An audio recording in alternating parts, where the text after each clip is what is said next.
एक अंग्रेज अधिकारी ऐसे थे जिसे ब्रिटिश सरकार ने हटाया, यानी लंदन से इसे हटाया गया। इनका नाम है लॉर्ड रिपन। 1880 से 1884 इनका कार्यकाल रहा था। इन्होंने इतने शानदार काम किए थे। जैसे मैं आपको शुरुआत बताऊं तो इन्होंने 1883 में सेंसस करवाई थी, जो 10-10 सालों में होती है ना, इनके द्वारा शुरू करवाई गई थी उस टाइम। और जिसमें वर्नाक्युलर प्रेस एक्ट था, जिसमें कोई भी अगर भारतीय समाचार पत्र अंग्रेजों के खिलाफ कुछ बोलता है तो इसे बंद कर दिया जाता है। इन्होंने बोला नहीं, गलत है, ये चीज़ें तो आनी चाहिए। इवन मैसूर का विलय हुआ था, अंग्रेजों ने किया था, उसको भी रद्द किया कि नहीं, ऐसे फर्जी विलय नहीं होने चाहिए। और तो और इन्होंने 1882 में एक कारखाना एक्ट लेके आए थे, जिसमें 7 वर्ष से कम उम्र के बच्चे कारखाने पे काम नहीं कर सकते, और 7 वर्ष से अधिक काम वाले हैं वो 9 वर्ष से अधिक काम नहीं कर सकते। हालांकि अपन को लग रहा है नॉर्मल बात है, लेकिन उस टाइम की सोचने वाली बात है। इन्होंने एजुकेशन पे शानदार काम किया था। इवन इन्होंने एक आयोग की भी स्थापना की थी, हंटर आयोग। हंटर आयोग ने अपने रिकमेंडेशन में दी थी कि भाई शिक्षा 2 स्तर पे होनी चाहिए, प्राथमिक शिक्षा और माध्यमिक शिक्षा। और प्राथमिक शिक्षा का खर्च सरकार के द्वारा वहन किया जाना चाहिए। इसके लिए अगर सेस लगाना पड़े तो भी लगाइए। और माध्यमिक शिक्षा 2 स्तर पे होनी चाहिए, एक तो सांस्कृतिक शिक्षा, एक व्यावसायिक शिक्षा।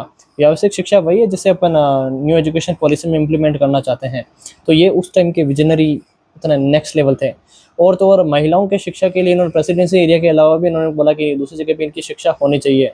और इल्बर्ट बिल विवाद आया था, जिसमें ये नियम था कि कोई भी भारतीय न्यायाधीश अंग्रेजों को सजा नहीं सुना सकता। इन्होंने बोला नहीं, गलत बात है, सजा सुना ही सकती है, कानून के समक्ष सभी समान है।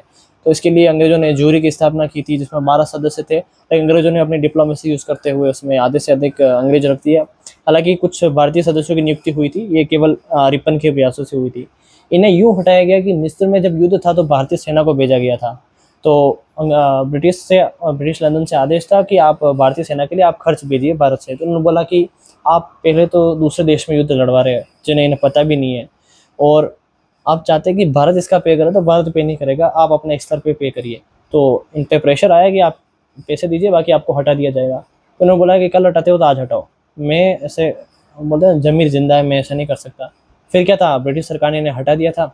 इन्हें भला रिपन, अच्छा रिपन भी कहते हैं। इनके बाद डफरिन की नियुक्ति हुई थी, जिनके टाइम कांग्रेस की स्थापना हुई थी ना, ए ओ ह्यूम के द्वारा। तो ये वही बात है। और मुझे लगता है कि जहाँ अच्छाई होती है उस चीज़ की बात की जानी चाहिए, चाहे वो अंग्रेज हो, चाहे किसी भी तरह के लोग हो। ज़रूर नहीं सभी बुरे होते, लेकिन जहाँ इंसानियत आ जाती है तो वहाँ पे चीज़ें बदल जाती है। और ऐसे लाइफ में बहुत से ऐसे लोग होते हैं जिनसे सीखने की मिलती है, जो विजनरी होते हैं, लेकिन उनके बारे में चर्चा नहीं होती है। तो ऐसे पे चर्चा की जानी चाहिए। थोड़ी आप करो, थोड़ी मैं करता हूँ। अगर आप नहीं जानते हो, अगर आप जानते हो तो मुझे बताइए, मैं करूँ।